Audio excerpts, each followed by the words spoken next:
নমস্কার, আমি রাহুল চক্রবর্তী। আপনারা দেখছেন গণবার্তা ইউটিউব চ্যানেল। আমাদের চ্যানেলটিকে সাবস্ক্রাইব করুন এবং শেয়ার করুন।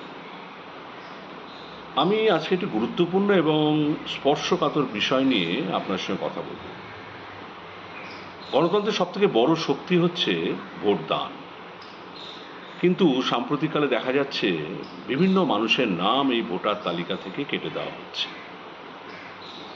আপনার বৈধ পরিচয়পত্র থাকা সত্ত্বেও আপনার এই নাম কেন বাদ দেওয়া হচ্ছে, আগাম কোনো নোটিশ দেওয়া হচ্ছে না, তার কারণ বলা হচ্ছে না।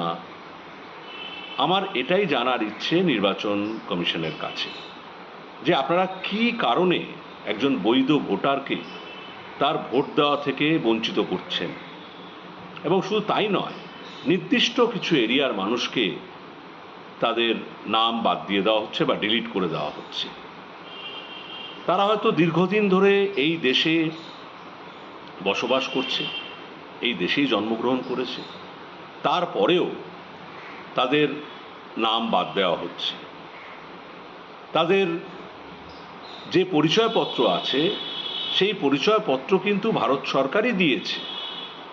যদি ভারত সরকার তাদের পরিচয়পত্র দিয়ে থাকে, তাহলে নির্বাচন কমিশন কিসের ওপর ভিত্তি করে তাদের নাম এই ভোটার তালিকা থেকে বাদ দিচ্ছে? শুধু তাই নয়, যারা 2002 সালে ভোট দিয়েছেন তাদের নামও বাদ দেওয়া হচ্ছে। নির্বাচন কমিশনকে তো পরিষ্কার করে বলতে হবে যে আপনারা কি বেসে এই নামগুলোকে বাদ দিচ্ছেন, কারণটা কি, আপনারা কি চাইছেন।